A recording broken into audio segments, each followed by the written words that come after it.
Welcome to the Meditation Podcast. You can find all our episodes on meditationpodcast.org. We're also on YouTube. You'll find the links in the podcast description. And we're also on Spotify. So the last few interviews have been on Spotify video as well. I'm also a coach, a podcasting coach, because I've got 4 other podcasts with 4 getting to the top 0.5%. And you'll find everything on bio.link/podcaster. Today, my guest, he's actually been around the world. He's been in the USA, India, Germany, currently in Mexico, high performance life coach. Please welcome Amrit Singh. Thank you for having me. No problem. So you might let the listeners know, who's Amrit? I'm all kinds of things. I get quite condensed down to my outer shape, with the beard and the turban that I'm wearing. It's so easy to go there and be like, oh, he goes into that little drawer. But I would like to think of myself as much more, than my outer appearance. And so for me, I'm a spiritual seeker. My highest goal is really to serve the world, serve people individually, allow people to learn more about themselves, connect more to their hearts, and just really, truly connecting to their purpose in this world. Okay. So you're originally from Germany, I believe, yes? That's correct, yes. So close to you, from Berlin, actually. I've been to Berlin. Beautiful city. Yeah, 5 hours drive from where I am. So, was it through India that you started wearing the turbine, and what's that about? And the beard as well? Is there some connection with everything? Oh, I started in Germany, and I started through my Kundalini Yoga practice. And my teacher was wearing a turban. And so I got curious about it, and I was like, well, why is this guy wearing a turban? Why is he having a beard? So I learned a little bit more about it, and I learned about the Sikh religion. And I'm like, oh, religion. Now I'm like, last thing I'm interested in. I want spirituality in my life. And then very quickly I realized that this word religion was really just, out of necessity put onto the Sikh religion, but it was much more of a lifestyle. And the lifestyle was about, what do you do to make yourself a better version of yourself? Why do we meditate? So we can be a better version of ourselves. Why do we eat healthy and we take care of our health in general? Is so we can serve better, and we can, again, our temple, our body is in a better shape. Why do we do all these things? And then I learned about why the Sikhs tie turban. And it was really out of necessity, because every Sikh has long hair. And when you walk around in India with long hair, and no access to regular showers and nice shampoo and conditioner, it's really complicated, because you get all the dirt in there, it's a huge mess, and you look like one of those sadhus, with a big dreadlocks. So for us as Sikhs, the teaching was to use a comb every day and comb your hair and keep these hairs aligned. And, the hairs are kind of like antennas in our belief system, and it allows the sun energy to flow into the top of the head. And so by keeping them nicely combed and putting it together and rolling it together in a rishi knot and then covering it with a piece of cloth, that's really how the turban was born. So the turban was never really like the real thing. It was about the hair, and it was about protecting the hair and having this, maintenance for the hair. Okay. Yeah, never knew that. Interesting. And with your journey then going to India, what's your kind of whole journey, what you learned there, and the difference between the different countries? I mean, I'm not sure in the US and Mexico, but I presume most of the stuff that you were doing, you spent a longer time in India, was it?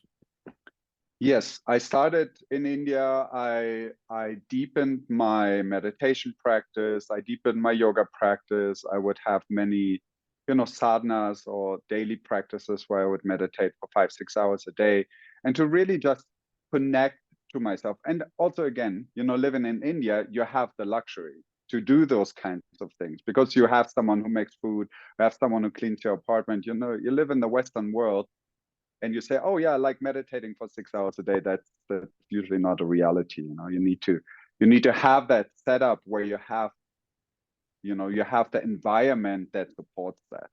And so that was for me one of the biggest things which I got from my time in India. And like, I believe you've studied the Kundalini Yoga, so you might let people know what exactly that is. Yeah, Kundalini Yoga is one of many paths of yoga. You know, it all connects to the 5,000-year-old practice of yoga. And then from there, different pathways came out. Kundalini Yoga was always kind of considered the little bit secret path because it is very powerful, it's very effective, and it can change you very quickly.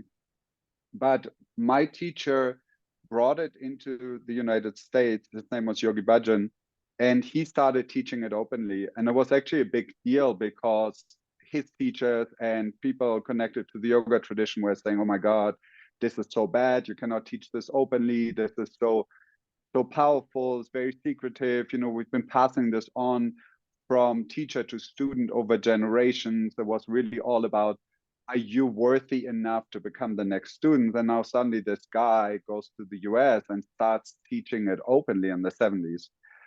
And it was really interesting for that generation, you know, that hippie flower power generation, which wanted new experiences, which wanted out of the body experiences, which wanted this feeling of, hey, I'm more than just this physical form and my mind.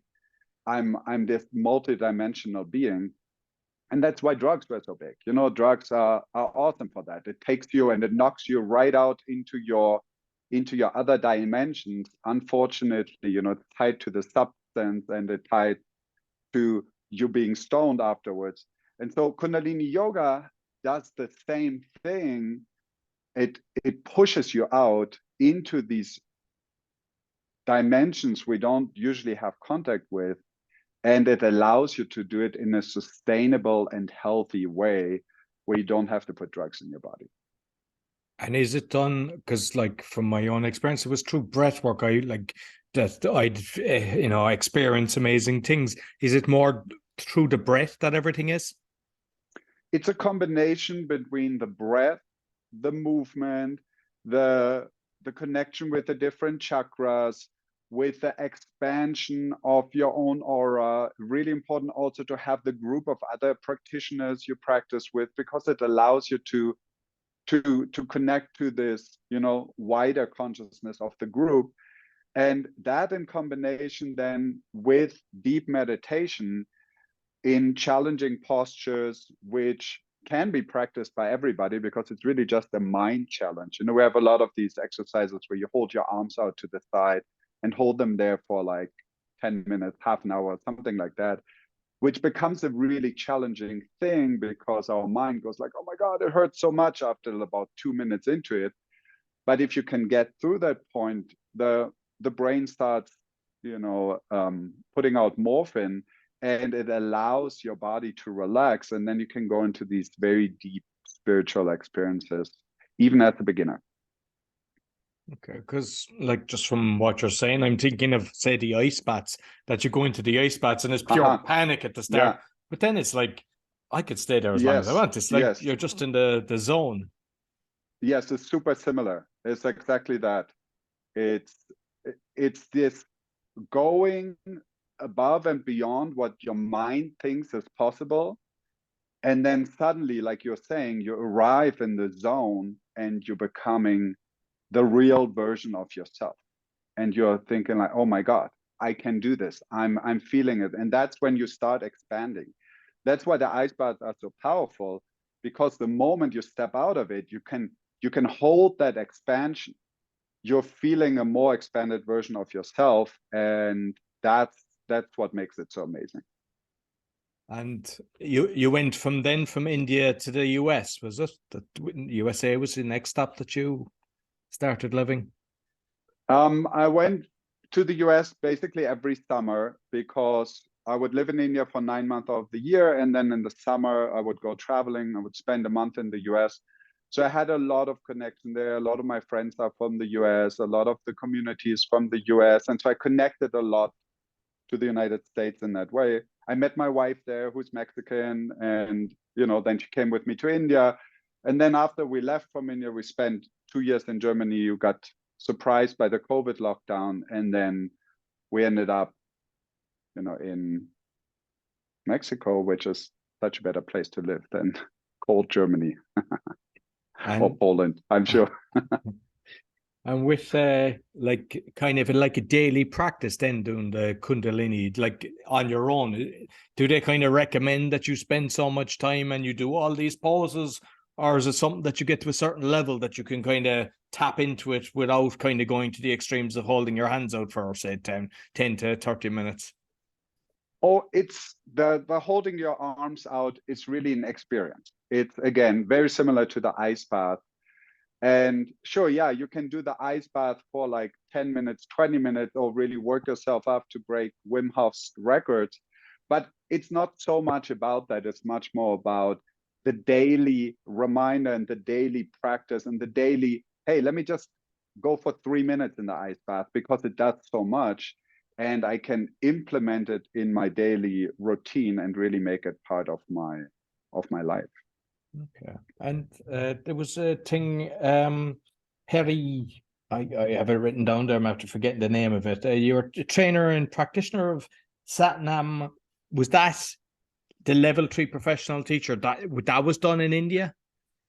That the Satnam Rasayan practice is also something I learned over the 25 years I've been into this. And it's a very simple but very sophisticated healing art. And really, all it does is that you, as the therapist or as the healer in that moment, enter this very deep state of meditation. And by holding this very neutral and clear state of meditation, when you get in contact with another human being, you can observe a change in your electromagnetic field. And you can say like, oh, I'm sensing a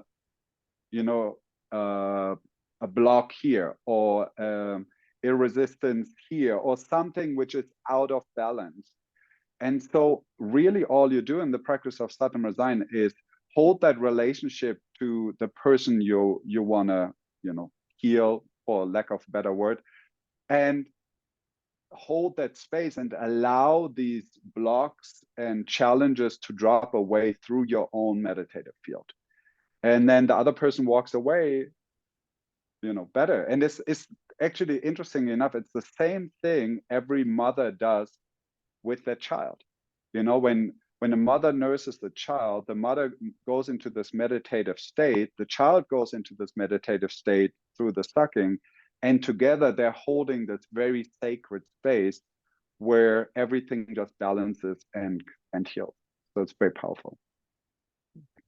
And with, say, the coaching then, are you kind of, when you're like, I know it's high performance life coaching, is it more face to face, or are you doing it both online and offline?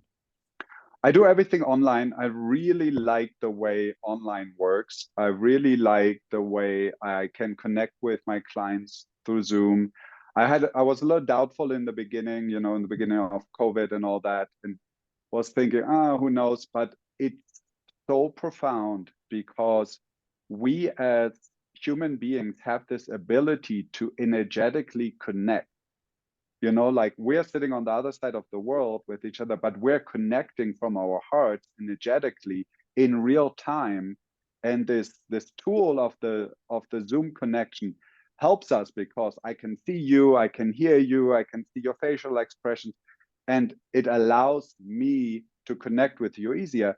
But it's the same thing, And so in Satnam Rasayan, actually, it's the same technique. You do not need the patient in front of you. He can be on the other side of the world, because really all it takes is this energetic link. And so I use that in my coaching by, using Zoom as a tool, but really being able to work extremely deeply with my clients this way. And is it more kind of the energy side of things in life are you kind of doing everything? Because I mean, you mentioned earlier about, you know, eating well and everything. Like, say, if we look at, say, the blockages, are you kind of realizing that somebody has a blockage, hence why they've got a problem wherever they are, whether it's business, family? Is it kind of that you're touching into where you feel the block is, irrespective of what field? Yeah, totally. I mean, usually people come to me and they have a goal. They say, I want to go from point A to point B. I want to get my business off the ground. I want to improve my relationship. I want to improve my personal practice. But then as we're going through this very mental, talking process, we come to a point where something feels a little bit off, or something feels like a little stuck. It's usually when my client says, I don't know. And then my favorite response to that is, okay, what do you pretend that you don't know? And then they're like, what do you mean?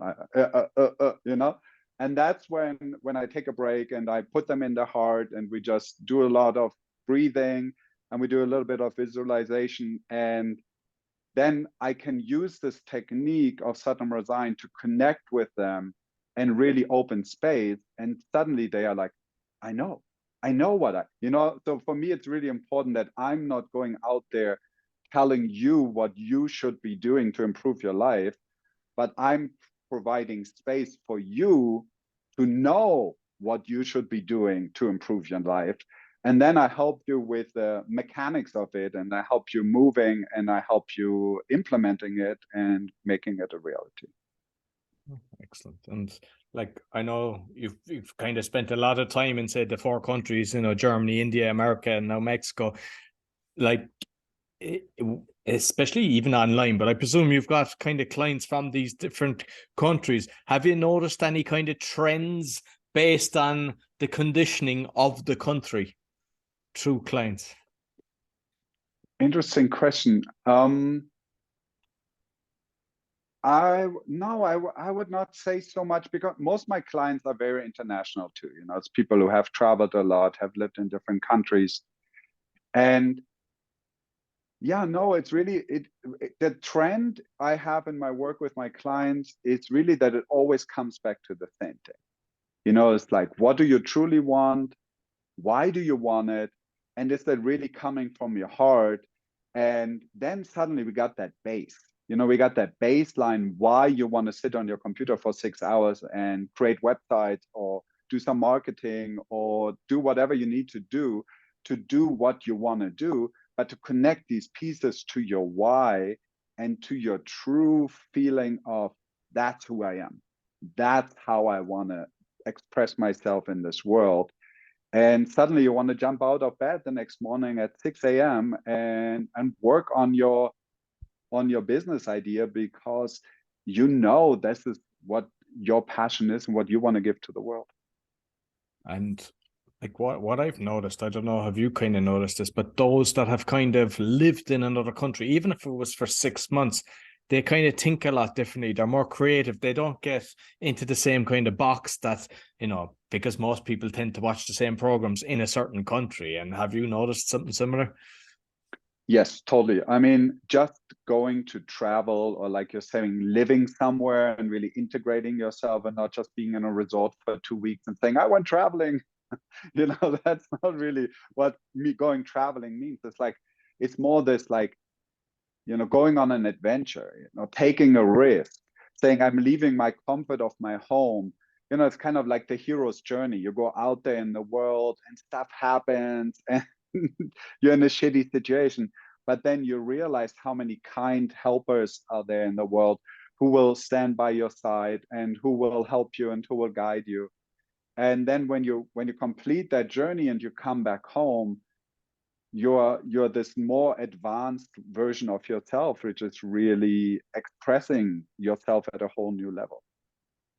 And because I mean, I've been to, I don't know, 30 or 40 countries, and I'm obviously Irish, but I go to Estonia for like a month at a university, and I take my son as well. But with different places I've been around, I kind of feel the energy. Is there something that you feel as well, that when there's certain places that, whoa, this just feels right, that you can just connect with where you are? Yeah. Oh, totally. I mean, I had this experience when I came to India the first time. India is an extremely spiritual country, with all the crap which is going on there, but that the spirituality is so deeply ingrained in the land and in the people that just going to India and sitting down and saying, I want to do a meditation that lasts for 1 hour, it's a breeze. You can even do it, in the airport hotel with all the craziness of the airport right next to you, because it's so deeply connected to the country. And so for India, I always felt meditation came very easy. It was much more challenging for me to go back to Germany and keep my same meditative practice, because Germany is all about working. And guess what was really easy in Germany? Getting work done. Sitting on my laptop for 6 hours, super easy. And then coming here to Mexico, now I'm like, okay, great, let's get some work done. And you sit, and after 20 minutes, you're like, oh, and everybody is like out dancing and partying and opening the heart and being, in connection and having fun. That's really easy here in Mexico. So every country has their own beautiful aspect. And I think especially when we're younger, it's easy to be pulled in that direction. But at my age now, I can really see the difference between the different countries and say, okay, I can connect to this German aspect and get work done. I can connect to my time in India and meditate deeper. And I can connect more to having fun and going out dancing, what I'm learning here in Mexico. And so it's good stuff. No, excellent. And I know Build and Grow Miri Piri Academy. What's that about, Miri Piri? We had this school for teenagers, young adults, started as early as 8 in the early years and went till 18. And it was based on the teachings of Yogi Bhajan, which was the Kundalini Yoga teacher who I learned from in the beginning. And it was a boarding school for teenagers. And the whole idea and the whole concept, with all its flaws it had, was to allow teenagers to live and explore themselves away from their parents in a safe environment through meditation and yoga. Okay, excellent. And with the diet, was there much in nutrition with what you've learned? Did they go into that, or is it just kind of left people do their thing? Because how important is it in, I suppose, the well-being as well for the, increasing your lifespan? Totally. I mean, diet is such a broad subject, and there's so many amazing opinions out there. And unfortunately, it's not the same diet that works for everybody, because each diet for each person has a different effect. And each diet is also different, So for example, if you say, oh, I only want to eat fruit, that's a great diet if you want to sit and meditate for 6 hours a day, because it keeps you really light and really spaced in. It's really easy to connect to your higher chakras and to your higher consciousness. If you live out in the world, and you have to, drive a truck and you have to, carry heavy boxes, and you only live off fruit, it's rough. I've done this for 6 months once in my life, where I was actually working physically. I think I was like 22, 23. And I ended up eating 8 apples for breakfast, which sounds not so crazy, but until you start chewing 8 apples, by apple 7, my jaw was tired. It took me 45 minutes to chew these 8 apples. So it was like this kind of stuff that your diet needs to adjust the needs of your body, of your circumstances, of your age, if you're a man, if you're a woman, what's your blood type. So it's really not so easy to give a direct and clear answer on what is the best diet. The one recommendation I would make is don't overeat.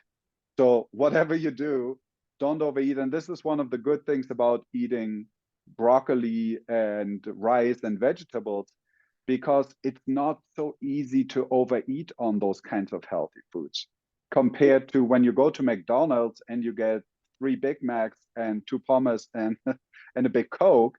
That's very easy to finish because it's designed for you to overeat so they can sell a lot of burgers, right? So, and the overeating is really what drops your energy, because food is designed to bring prana, bring life energy into your body. And then it uses some of that life energy to digest the food, and then hopefully you're left with more afterwards. So when you overeat, what happens is your body goes in this emergency response where it actually has to use more energy to digest all the stuff you put in there than you're getting out of it. And that leaves you tired, drained, exhausted, and feeling like you need a big cup of coffee so you can even open your eyes the next day.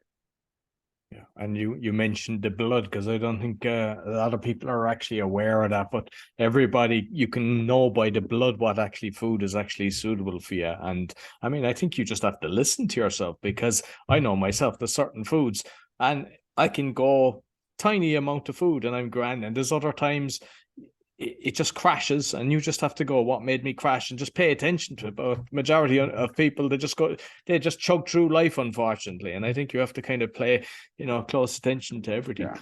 So what's your daily kind of routine now that you've kind of, done all this? Have you got a kind of routine that's kind of from morning based on all your trainings? Yeah, what I enjoy is I like to wake up early. I like to wake up before the sun rises. And so that really helps me. And that connects to the day before. So I go to bed early. I try to go to bed before 10 o'clock. So I get my, 7 hours around sleep. And then I wake up at 5 and I'll get ready and I sit and I meditate. And I spend usually like an hour and a half in meditation in the morning, just to be by myself, while the kids are still asleep and the house is quiet. And it's a really good time to connect and be in my heart. And then I do a little bit of yoga practice. And that's really then after those 2 hours, I'm ready. And that's when I do my creative work, because I'm so in my flow that it's really easy to do creative writing, creative video work, or whatever, needs to be done. And then that's really it, and then during the day, I just reconnect to myself on a regular basis. I connect through my breath. I connect through feeling present. I take a moment, like before I pick up my phone and start mindlessly scrolling, just to take a breath and just sit for a couple seconds and feel myself and be present. I mean, I live as a vegetarian, so I work on having a healthy and balanced diet, and not just to live off bread, cheese, and candy, like I know many vegetarians do, but to actually say like, okay, eat my fruit, I eat my vegetables, I eat my beans, and really have like that healthy approach to life. Drink a lot of water, which I feel is super important to just, keep yourself in balance. And what about sun gazing? Have you touched on that? Have you done that? What's your thoughts on that? I've done a little sun gazing. I've actually done something which was 25 years ago. There was this lady, her name was Jasmine. She spoke about living off prana. And so that perked my interest. There was a time where I tried everything. Also around the time where I had the 6-month fruit diet. And so I tried out her process, and that was very similar. It was a way of connecting your body to the pranic flow and sustain yourself of prana. And so that I did for 3 weeks, and was an extreme process. The way she teaches it was that for the first week you don't drink and you don't eat, and then you start drinking slowly and you don't eat for 3 weeks.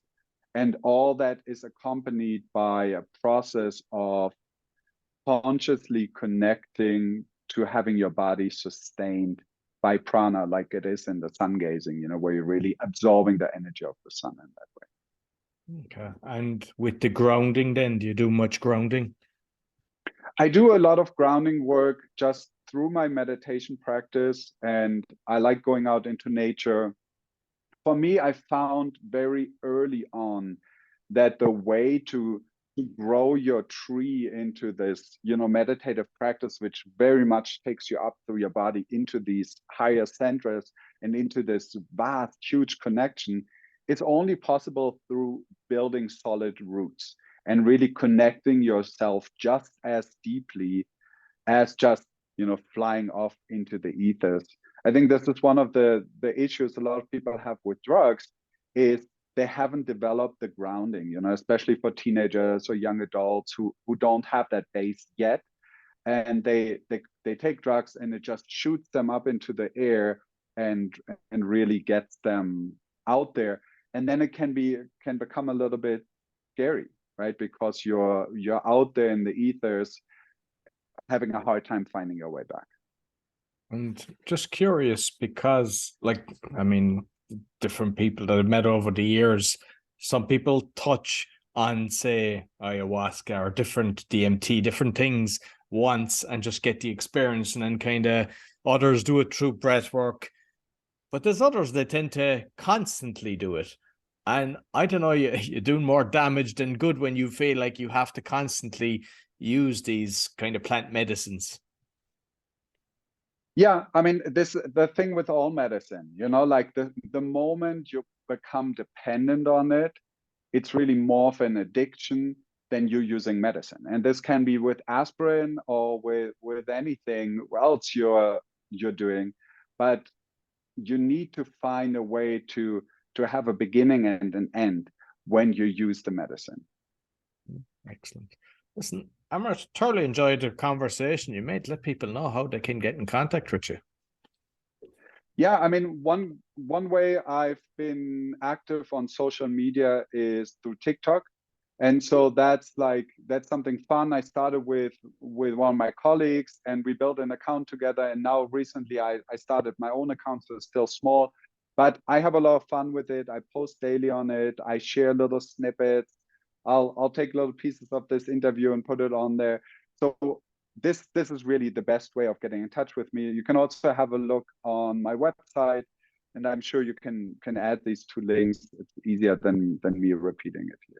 Okay, yeah, and make sure, and I'll put the TikTok as well. I've started playing with TikTok as well, and I don't know, I find TikTok is actually because it's in small little, some are only 15 seconds, but it goes up to about 3 minutes. But you find fantastic information. You can stop all the silly dances by pressing the button. I don't want to see that, but I'm learning so much from TikTok. So I think it's actually very beneficial if you use it right. So perfect. Yeah, I like it a lot, and I think it's a great way also to connect with the younger generation.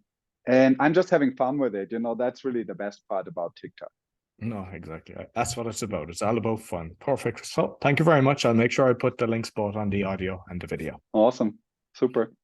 So that's all for the meditation podcast. As mentioned, you find us on BitChute and YouTube, meditationpodcast.org, and everything about me, my other podcasts, and my podcast coaching, bio.link/podcaster. Sure to give us a thumbs up, 5-star rating, really helps. Until next week, take care.